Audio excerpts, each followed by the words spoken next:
Charlie remarked the other day that he noticed that the suitcases were getting heavier.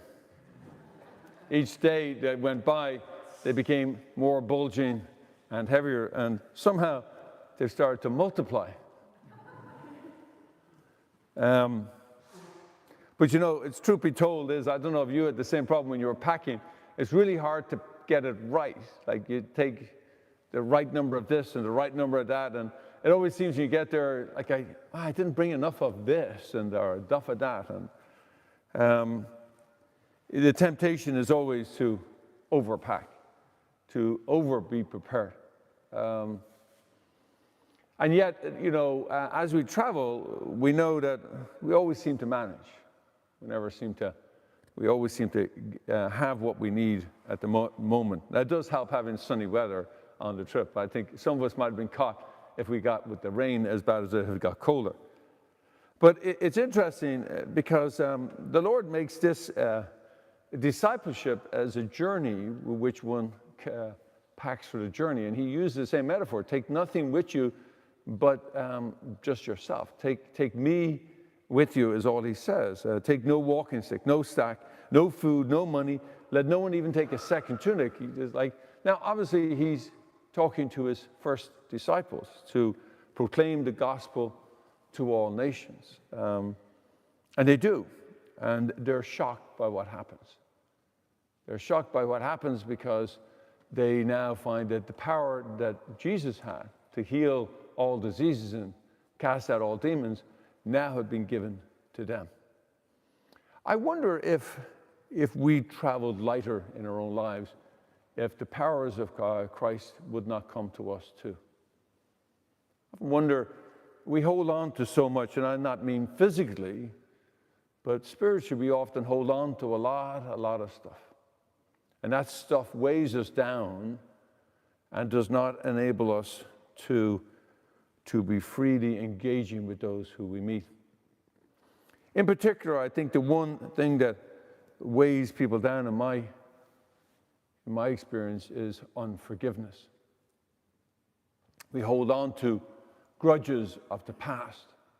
We hold on to opinions of the past, as if there's some golden set of opinions, golden set of rules that is not informed by the gospel, but what we've come to believe either as a family or as a person, as a family, sometimes even as a nation.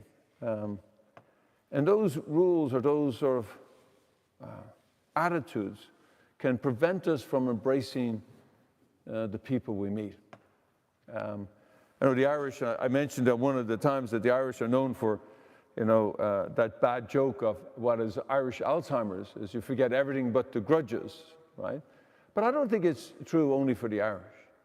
I think we have a temptation to hold on to the little things that bug us, the way maybe it was our former spouse, maybe it was an older brother or sister, maybe it was something our parents did or did not do for us, or maybe it was a friend or a group of friends that said or did something and we still are holding on to it.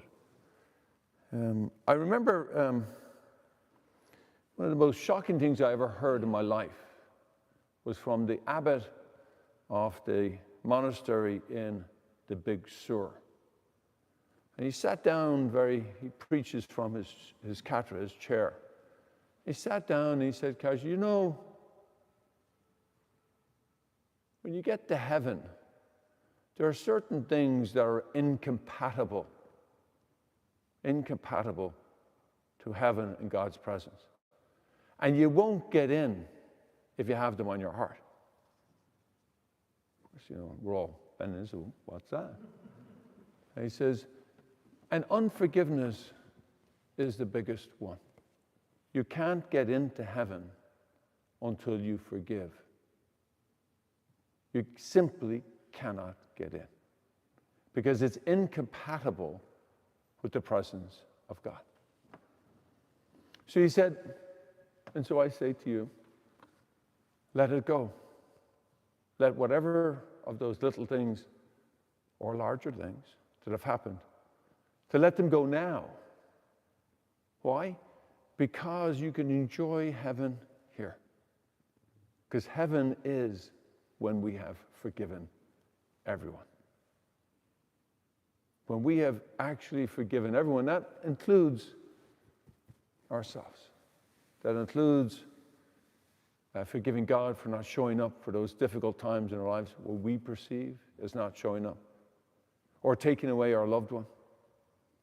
Forgiving ourselves for not saying the right thing at the right time, or failing to say something that we know we could have.